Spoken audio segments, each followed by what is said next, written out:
Hi, I wanted to do a expanded rig rundown. The last one was a half hour. I'm going to make this one a lot shorter. So I play a Fernandez sustainer guitar that has active pickups. So this is a mic cable. It has 3 wires, and I ran the extra wire, 9 volts, goes through here, coming out of this Belkin power supply. Puts out 12, but I ran a voltage regulator for it. So I get my 9 volts to run the active pickups through the cable. I added a DC jack on the guitar.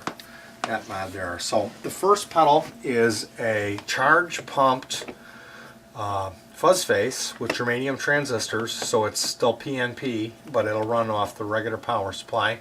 And then I have a this is Mike Tester's version of the Baldwin Burns Buzz Around germanium fuzz.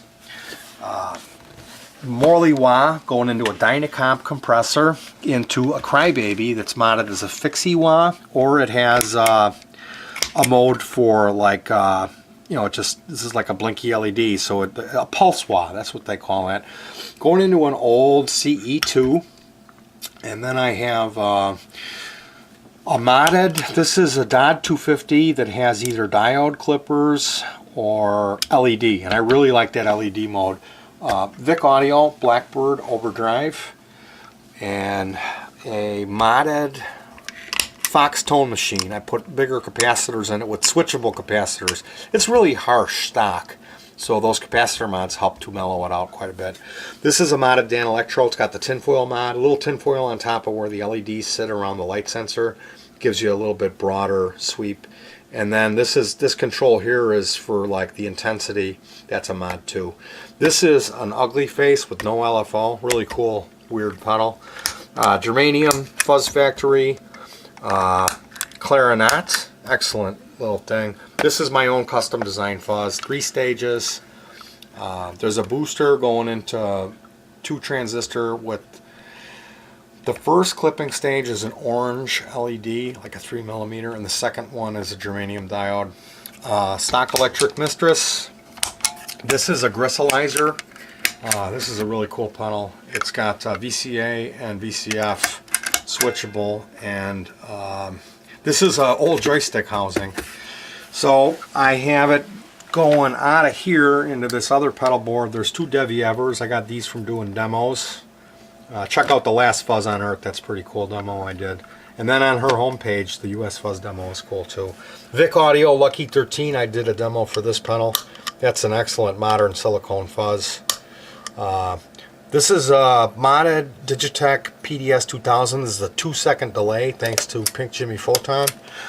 And then it comes over here into Boss Stereo Bass Chorus, which I run this, it doesn't modulate. It just gives you turn everything down and then you set the delay time and it gives you like this toilet paper tube type sound I really like. That's how I use the CE2 as well. The Buying equalizer. Going into the guitar port, into this computer, which is a Dell XPS 700. This was $4 grand when it came out. I paid 29 bucks for it at Goodwill last year. So this is a modeling computer, and I run Amplitude, which I know a lot of people don't really like, but I love it. We play through headphones here. I live in an apartment. These are Japanese Superlux 40mm headphones. These are excellent headphones. They're really affordable too. They're like 35 bucks. I've got Sony MDR 7506 headphones. I've got Sennheiser, expensive, $120, but these are better. The bass response on these is really something else.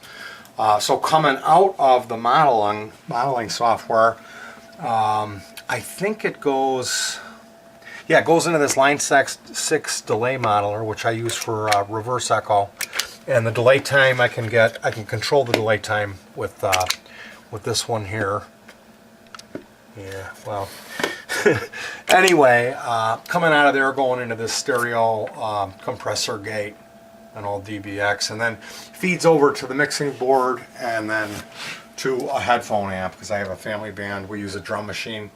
I have an outdoor rig. I made some battery amps, so in the summer I use just a few pedals with a Korg Pandora. And then like this is my stretchy strap, and I've got a remote control car battery. It's like a 9.6 volt NIM nickel metal hydrate battery, and that's where I get my 9 volts for the sustainer and the active pickups. in the Fernandez. Rather than using just a little 9-volt battery, they last about a half hour for the sustainer, maybe even only 20 minutes. So I run this, and I can get a lot out of this. It's a much larger battery. The excellent nickel metal hydride battery that I paid $1.99 for that battery at Goodwill. So yeah, it's kind of an unusual rig, like this cable, you know, with the DC going through it. Way too many pedals, and then with the modeler, you know, it's kind of a fact of life living in an apartment. I can't really have a bunch of tube amps. I do own amplifiers, and I do have tube amps too, but I can't run them at home. So I've got a little volume pedal over here. I think I forgot to mention that. But how I change my patches, I've got this old foot switch. This was from a sewing machine, and I just put a switch in it with a 1/4-inch jack, and that goes to this old Roland foot controller, which it isn't MIDI, but I saw on the internet there's a hack, real easy hack. Put a MIDI jack in it, a couple of parts. I think it was a capacitor and a resistor.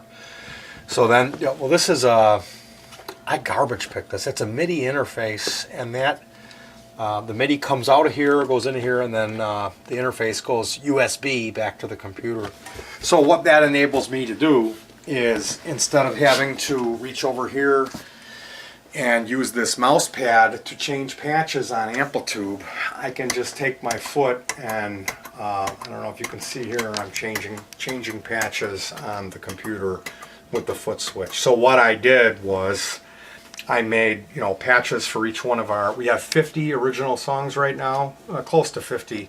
So every time we, you know, change songs, or if I want to change patches mid-song, you know, add an echo to it, I just tap that and it takes me to the next patch. So pretty much I'm using the Dodd to get a little dirt in conjunction with the Blackbird. It's not a high gain, it's a lower gain overdrive sound. I've been using that a lot with trem and like a tweed sound. I've been using that a lot lately with reverb. I really like that. But then I use the fuzz pedals. You know, I've got a good selection of fuzz pedals on cleaner amp sounds. I don't dirty up my amp, but for the high gain sounds, all of my dirt I'm getting with the modeler. I really like how Amplitube sounds through the headphone system we have here.